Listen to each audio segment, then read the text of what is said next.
welcome back. Now, my next guest is a self-confessed surgery addict who has spent £38,000 to date to look like Barbie. She first started transforming her appearance when she was in her 30s and has vowed to keep going until she's in her 80s. Rachel Evans, you're very welcome to the show. Thank you so much for joining us today. Hello, Elaine. Nice to meet you. Thank you for having me. It's an amazing and strange story to me why somebody would want to look like Barbie. Did you always have an obsession with the doll growing up?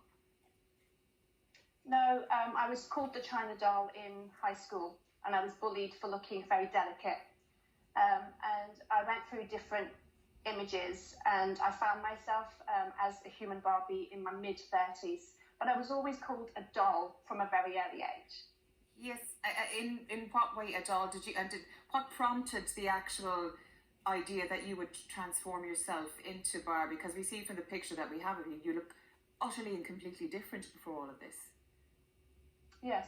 So the Barbie transition or transformation started when I started to have cosmetic procedures. My body shape was always like a doll, and people called me Barbie when I bleached my hair blonde in my early 30s. As my hair got longer, people then said, oh, you look like Barbie, and it sort of grew from there kind of organically. But the actual Barbie by Mattel image and the whole message that she has really resonates with me. What is that message? It's about being a kind person. You can be anything, and age is just a number for me because I'm approaching my 50th birthday in July. So I was kind of like a late starter with the Barbie image. But it's about also having career goals, being independent. Ken is an accessory to her life. I've never been married. It's about being a strong female, or rather a strong person, because Barbie's very inclusive, irrespective of gender. When you look at pictures of yourself from before you started this transformation, what do you feel like? Do you recognise it as being you? No, I have no memory from the previous images. I vaguely remember pictures like that being taken, but I don't associate with them at all. I've kind of blocked them because a lot of those memories with that dark-haired and gothic image, or when I dressed like a boy, it was attached to pain. So I've learned to block that and just live in my Barbie happy place 24/7 switched on. Yeah, because you have had some tragedy in your life which possibly prompted this. You have a lovely son now, and who is 19, but he had a twin who was stillborn. Was that a factor in all of this? Yes, this was the first step that I took towards my Barbie reinvention. So I lost a stillborn twin baby, gave birth to my son's twin. And I just looked in the mirror and said, I'm just going to kill this image off. And it was an inspiration. It was almost like some energy just came in me, and I had a vision of who I was going to be. But it took a while to get there. Yeah. And did you ever have any therapy or counselling to deal with that loss, or did you use the Barbie persona to get you through it? Both. I do use the happy place bubble 24/7 switched on as Barbie, but as I approached being more Barbie-like in my early 30s, as my hair got blonder, longer, as I got cosmetic procedures, that was the first 5 years, I think, of my son's childhood when I was in and out of therapy, and I'm a really big advocate to do this. Yeah, so you have had basically professional help all the way on this. You haven't just decided to go hell for leather and surgery without some psychological backup?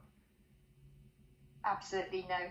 Long before I even became Barbie, I was in and out of therapy. I've got really old pictures that I don't really see, but people who know me like 15 years ago send me pictures. I'm like, I don't remember that picture being taken. I look miserable, sad, depressed, and I don't want to remember it. So therapy taught me how to, if you like, disassociate, but also learn to go through the stages of like the grief, the acceptance, the guilt, the fear, and there's so many things. But it's something, I'm very sort of, forgive me for saying, I'm very American in my approach to things. I really just put positive vibes. I turn things negative into positive.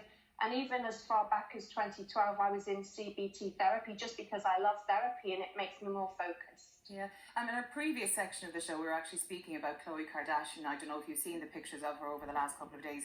She looks like a completely different person than she was a couple of years ago. Can you can perhaps understand why she did what she did?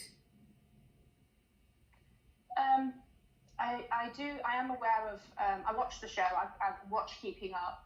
I love the Kardashians, and Khloe. I'm very much aware that her face has changed, and I just think, if something makes you happy, do it if you're not hurting anyone. But I think she's been through challenges where enhancing her appearance will help her reinvent a new kind of almost like energy around her, so shows that she can block any bad experiences. But I'm not really fully aware of everything. You know, you can't always believe what you read, but I know she's been through relationship struggles, and obviously, I can totally relate to that. Yeah. How do you afford the surgeries that you do? How many have you had to date? Well, I have two. I'm an entertainer. I've always been an actor and a model. So all my life, I've usually been an entertainer with a second job. And like Barbie, I've had many careers. So I have two jobs. I call it a portfolio career. And when I'm resting, I'm working in my fashion job in Mayfair. I work in a luxury fashion boutique. And that's how I maintain the Barbie lifestyle. So all your money basically goes into looking like Barbie? Most of it. You do budget for it. So I didn't have a holiday for 6 years until last year. I don't buy expensive cars. I buy second hand. I don't have a flash kitchen. There's certain lifestyle adjustments that you can make to prioritize, you know, what you feel you want to spend your money on. Yeah, and but do you think that perhaps that it is something you will continue doing for the rest of your life? Because at some point, I mean, it must be painful. Have you had like implants or like rhinoplasty or breast implants or things like that? These are all surgical procedures that come with risks. The risks I research. I've never just jumped in. I've had breast augmentation. Yes, it's painful, but you don't remember it. You do get assessed before you're able to have any surgery. Like in any particular situation, the surgeons can refuse. But I've not had any plastic surgery done to my face. I've done it by injectables, which is cosmetic procedures. Yes, it's painful because you're not asleep, but I love the pain. I've had my eyebrows permanently tattooed on, you know, a bit of pain, you know, no pain, no gain. But the medical risk, you know, we've got a high standard in the UK and even abroad. You've got to be careful where you go. So I've always maintained the principle that it's lower risk than going under the knife. So I have this fear of having my nose done by a plastic surgeon because I have this fear of not being able to breathe. Yeah, well, so it's being done with injections. Yeah, that's a very genuine fear for anybody going through these things, because you do hear these horror stories. And what about your family and your son? What do they think of your Barbie look? My son supports me. He writes me little birthday and Christmas messages on a piece of A4 paper, tells me he finds me inspirational because I come from a very underprivileged background. I didn't know my father. My mum was a single mum. We were like watched by the social services. I grew up in Merseyside and we didn't have anything. So with what you've got, you're making a lot. So my family, I've had 3 family members die. My twin sister died a couple of years ago unexpectedly, my brother and my mother from cancer. So I've not really been one of these people having family normality. So they're not really someone I would say, what do you think? I think over the years, people, family or friends, they support me.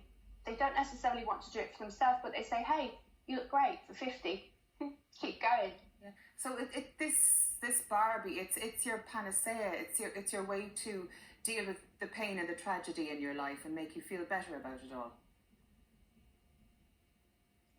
People have put that view forward to me, and it's very possible. Yeah. But I'm not aware of it. Yeah.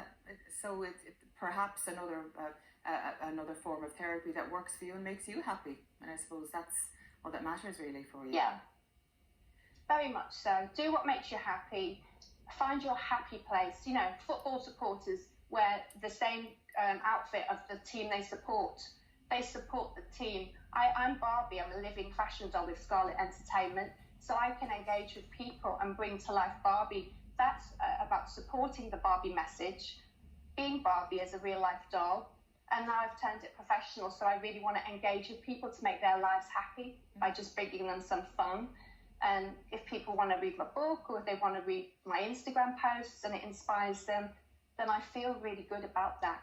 Yeah, and it's not just yourself. Your home, as we can see by the shot in front of us, everything's very pink. Indeed. I live in a converted house. It's 100 years old, rather dusty. So I call it my Barbie in the dream house. I painted everything myself because I just love the whole conversion thing, the transformation, not just with my face and body, but where I live. I'm very creative.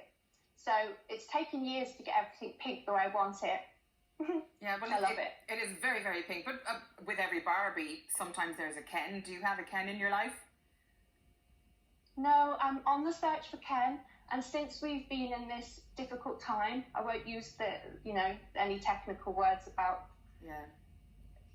Yeah. So in this difficult time that we're all going through, we're all in the same situation, adjusting. And I've gone back on Tinder. And I've got a date on Wednesday with a guy that I went out with 14 years ago. And I've decided to put myself out there to find Ken, thanks to the whole lockdown, and just go for things like, what I really want, everything. I want it all, but you have to work for it. So yeah, I think I've done a lot of groundwork for that. So yeah, I'm on the search for Ken, and who knows, you never know, I might meet Ken this year. Yeah, well, you'll have to keep us posted on that one if it does happen. Ken in your dream home. Very much so. Rachel, thank you so much for joining us on the show today. It's been lovely to talk to you, and you stay safe. Thank you so much, Elaine. Bye. Bye-bye. Now we'll take a quick break, but when we come back, our very glamorous Agony Ash joins us after the break.